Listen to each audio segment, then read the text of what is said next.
We have earned all obtainable trophies in the Need for Speed series so far, and then some, and we reached the last installment, which is...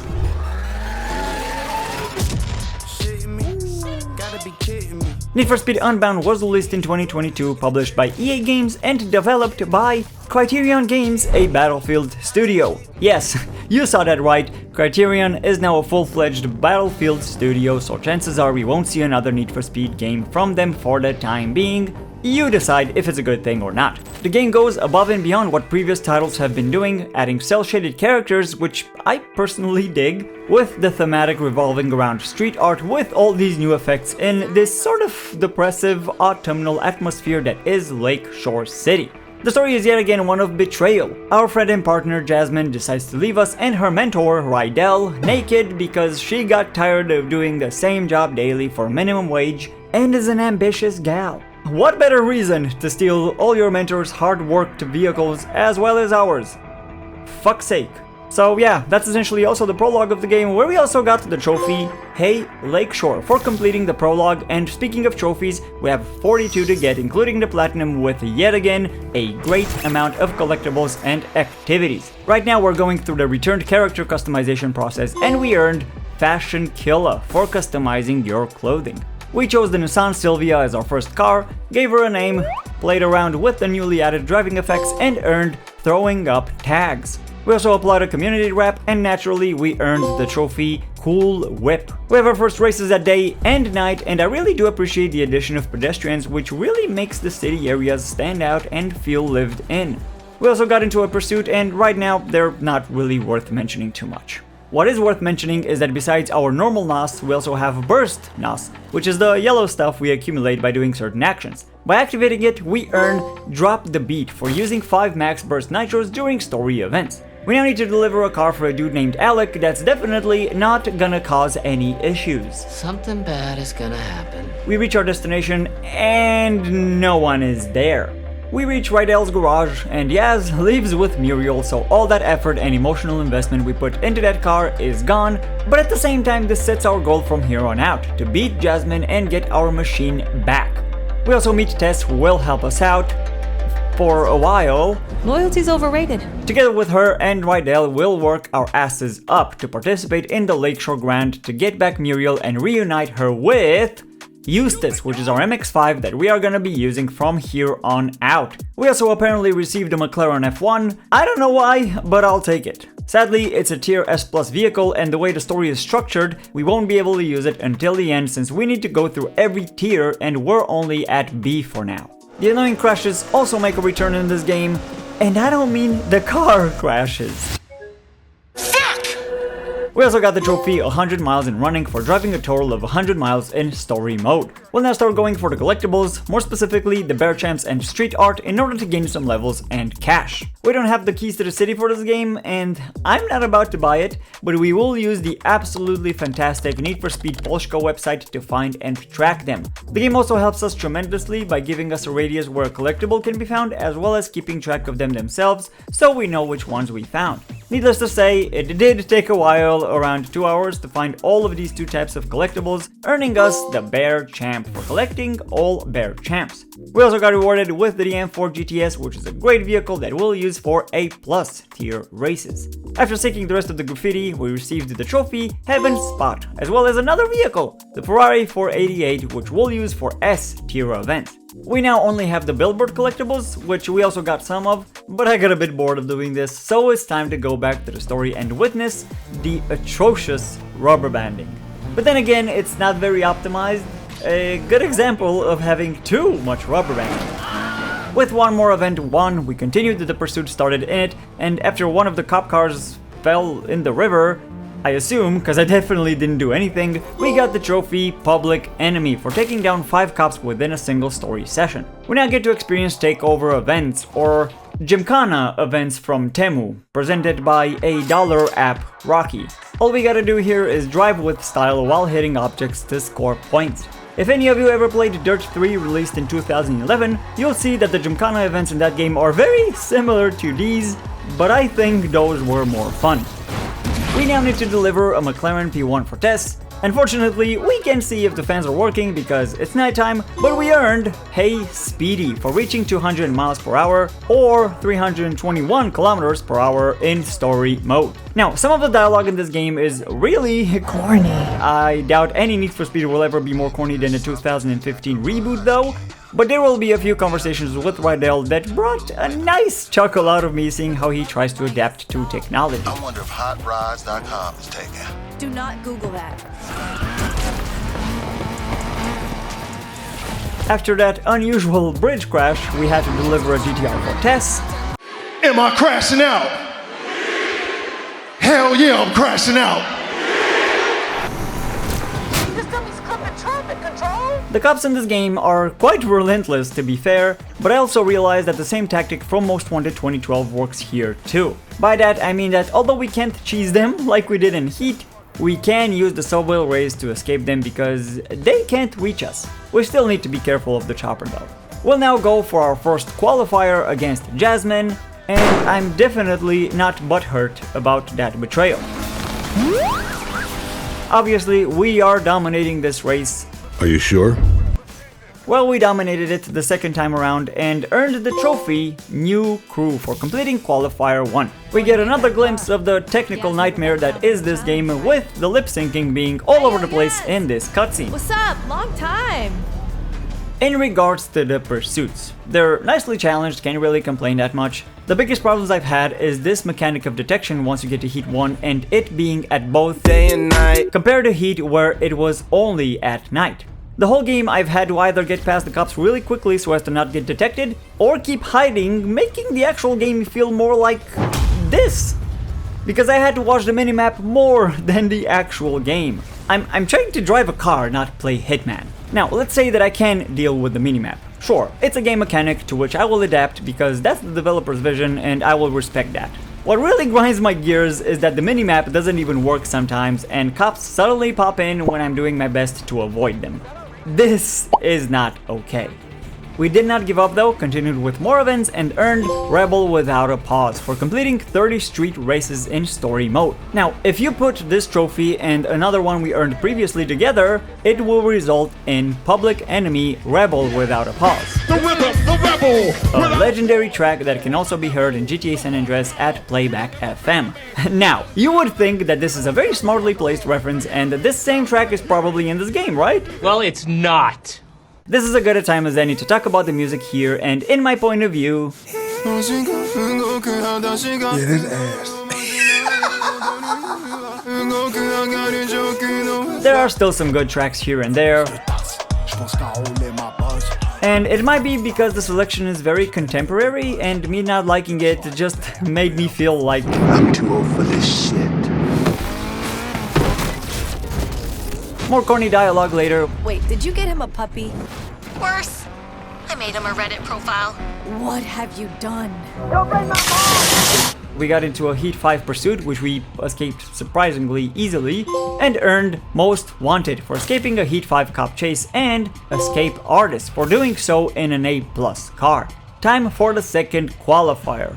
We naturally won these events and earned Oh It's On for completing Qualifier 2. We now find out that Tess is doing some shady shit with her bets, but whatever. And with this cutscene done, we earned Serious Guap for banking $75k within one story session, and hashtag Blessed for owning 10 vehicles in the story mode garage. A very funny aspect about this story that's lacking extreme credibility is this idea that street racers are not criminals. These racers are being treated like hardened criminals. Most are just young people looking for a way to express themselves in a city that's continually marginalizing them. Everyone believes that car rules are just suggestions, and coincidentally, this is also the first game where we have pedestrians on the streets. Obviously, just visually, but it emphasizes how dangerous it is for the people walking around. We now get to do another Takeover event, and for winning it, we get Style It Out for completing 10 Takeover events. Sure, some street racers have side hustles that are bad for the city, but most of us do it because this is an art, okay? I'm gonna be honest with you. I'm kind of retarded. Dear Lord Almighty Rydell. Graffiti is art too, motherfucker. That don't mean you should vandalize every building you see.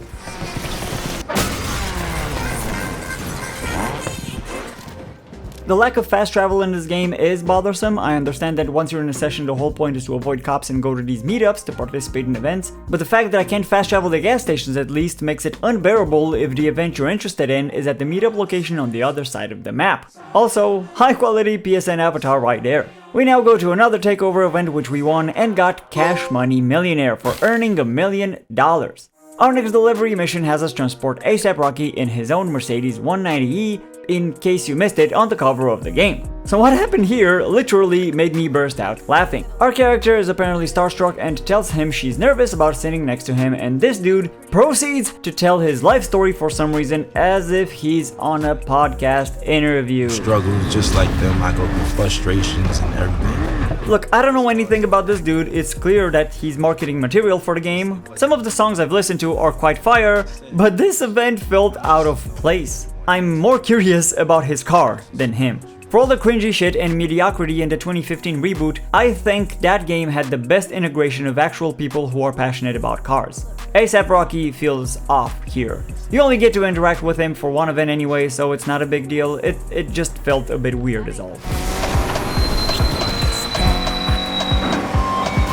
Time for qualifier number 3, and the cops in this last event were just all over the place. But they did get one thing right about me though. This perp is the world's most idiotic driver.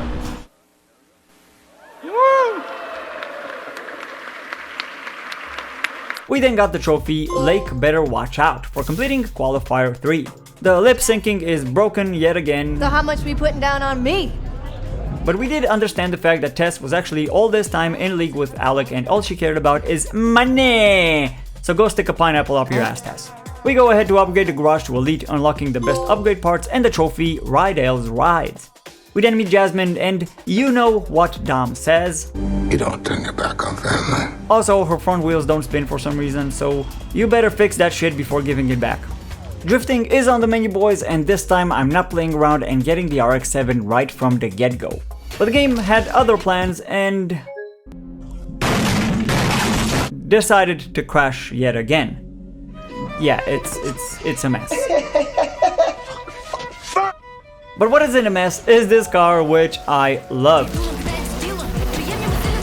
Finished this crazy drift event and we earned the trophy in the flow for scoring 200,000 points during a takeover event? What? This was just a drift event, so yeah, whatever. But in this case, it looks like I was 400 points away from getting 250,000, which we needed for another trophy, so we'll have to get back to that later on. We see some very trippy road lines, and some other technical issues that kept appearing, like these mental cops jumping off cliffs and shit. Now, I'm actually very curious to hear from the people who play this game, because it feels like I might be exaggerating, but holy fuck, the game has some serious balancing issues with certain cars. This F1 in particular. It's just so difficult to control most of these vehicles. Escaped another pursuit and earned Untouchable for escaping 50 cop chases. We also can't have a modern Need for Speed title without the unsurprising OG Most Wanted fan service to deliver the BMW M3. It was quite a fun delivery job reminiscent of Most Wanted, and the references at the end were cheeky, but nice. Some guy just got released from jail, and the first thing he wanted was this car. I feel like we're living on the razor's edge with some of these collections. After all this time, we finally reached the Lakeshore Grand. It really wasn't that difficult, and the music heard at the end of the last event shows that there really are some good tracks here somewhere. We do get the trophy, Found, for completing the Grand. We get one final cutscene with the whole crew back together, get back Muriel too, and that's it for the story. I really have nothing to say about this. It was Not great, not terrible. The weekly race schedule was a creative touch, so I appreciate them trying something new, but having to hide from the cops during the day is probably the most annoying part for me. I think Heat did this way better separating the two. Now, you know what's next, which is The goddamn activities. We need to get 3 stars in all the drift zones, long jumps, speed traps, and compared to Heat, the speedruns now make a return from Payback, and we also have hot laps, which are not required for any trophies, but I'm an idiot and only realized this way later. They are also the most frustrating because of the irritating physics and usage of gravity in this game. Not sure if it's this car's fault, but Jesus Christ, it was unbearable. Now, the activities did require a bit of tracking management from my part. Even if you were to get the Keys to the City DLC displaying all activities and collectibles, it's not enough.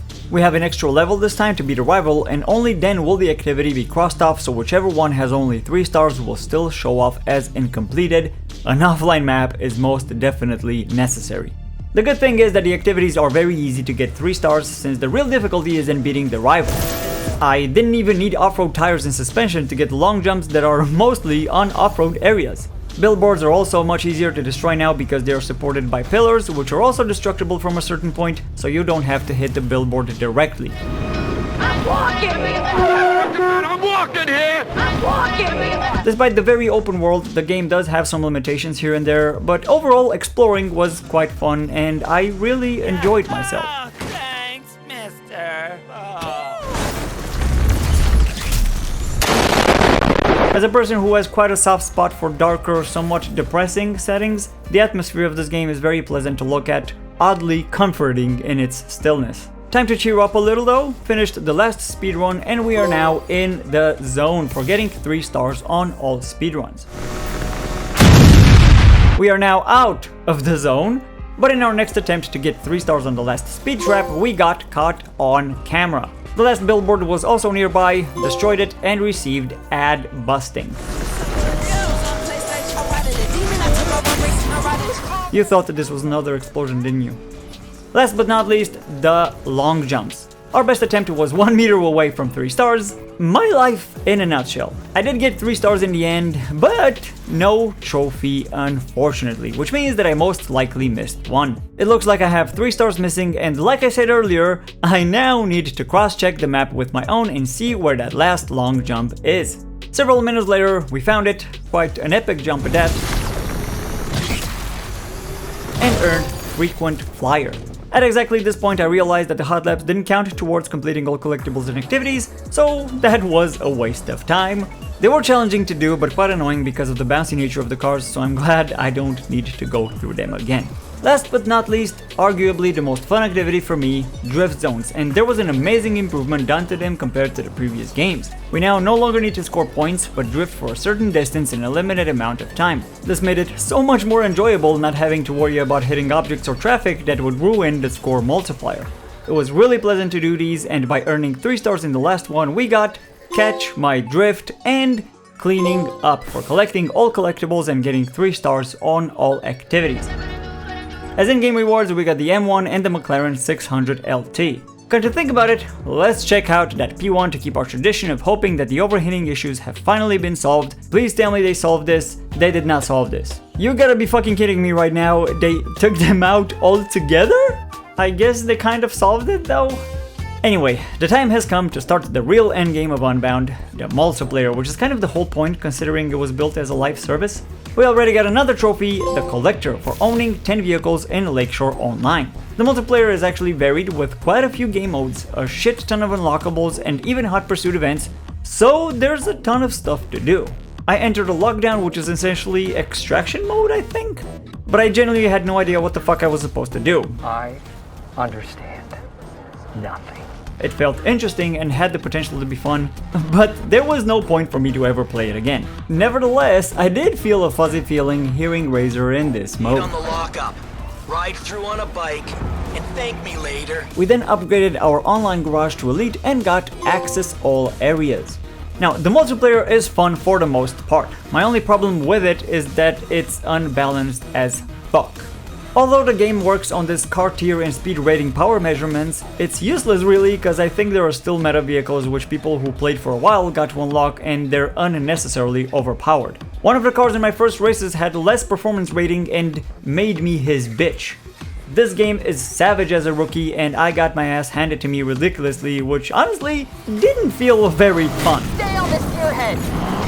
Thankfully, the online trophies aren't difficult to get, just a bit time consuming, needing us to participate in 25 playlists while only winning one with each vehicle tier, which sooner or later you'll get lucky by racing against players as bad as me. In this playlist specifically, we earned the trophy Kick It for using max burst nitros 5 times in online mode, and like I said, I just got lucky, won this S tier playlist and got Superstar.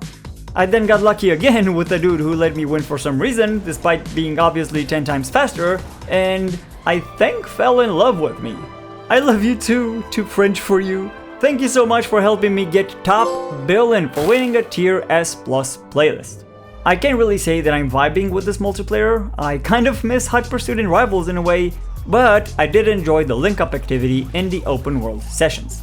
Next up, we will try to get possibly the most annoying multiplayer trophy, requiring us to finish a playlist with 7 other players, meaning that throughout these events, no one must leave the lobby. I did find some nice people who were also going for this trophy, meaning that we only needed to find 5 other randos to fill the playlist. It did take several tries, but in the end we found a one event playlist reminiscent of Underground 2, which we finished and got full house. We did stick around for a little while more in order to keep racking up playlist participations needed for another trophy. For winning a playlist with a B tier vehicle, we got B for my name. The drift events in multiplayer are quite different compared to story mode. I can't really comment on this because I was generally just grinding trophies at this point, but for winning this, we earned Bring Your A Game. We now got through an A+ tier playlist and got Teacher's Pet. With this done, all that's left is to get those 25 playlist completions, meaning just playing the game, and it's fucking brutal. I tried more Hot Pursuits because I thought they'd be fun, but as a cop I'd barely have a chance to catch the other players, and as a racer I'd be blown into oblivion because the other guys just have much better cars. The matchmaking is ridiculous. I am being put up against other players who probably have everything unlocked. But whatever, it's not like I'm trying to be competitive. At a certain point I was just playing passively, just waiting for the race to finish. Drag races also make a return, which have the same mechanics as they did back in the day. The only problem is your average competitive online player that keeps trying to bump into you. This yellow BMW specifically had it out for me the whole playlist. My car! My fucking car! Actually, I think he had it out for all the other players. All I wish for these kinds of people is for their pillows to forever stay warm on both sides. We later on finally reached our 25th playlist, which was a drifting event in which we got 3rd place, somehow, and earned Mix Tape. We now have one final trophy to get that we missed earlier, but as I really enjoy drifting in the story mode, it's not a huge issue to do it all over again. Despite the game telling us to get 250k in a takeover, apparently the trophy is bugged and you'll get it in a drifting event too, which we did right here, getting Flow Master for scoring 250,000 points in a takeover event, whatever, and the last Need for Speed Platinum achievable, the Need for Speed. The Need for Speed. That's the exact description of this trophy. The Need for Speed. Unfortunately, this game for me was okay. Pero yo no estoy impresionado. That's because I didn't want to play much multiplayer, which is the meat and potatoes, and I can really see people putting tens, if not hundreds of hours into. As a new player, however, it was barbaric. I had no chance against seasoned racers, and I would have had to invest quite a good amount of time to even get close to them. But once you get past that, it's probably fine. The story was fine. I do appreciate many of the creative risks they've taken. The soundtrack was mediocre though, with a good track here and there. A crazy amount of cars to choose from, but to me they handled very oddly, like the game doesn't know if it wants to be realistic or arcadey. Maybe I just had poor vehicle choice. The Platinum wasn't anything really challenging, just time investment into getting those collectibles, and the rest are mostly doable just by playing the game, which is always a pleasure as a completionist, so I'm happy with this. If someone had told me I'd be going through every Need for Speed game a year ago when I did my first Platinum video with Undercover, I'd probably tell them to get the fuck out, cause I'd have no actual reason to do it. Now, here we are, 12 Need for Speed trophy hunts later. It was really entertaining exploring these games, seeing how they evolved over time or regressed in certain aspects, but what can you do? EA does love their money. I'm curious if and when we'll get another Need for Speed with EA focusing on Battlefield now, but I'll definitely try my best to bring out a video of that one when the time comes.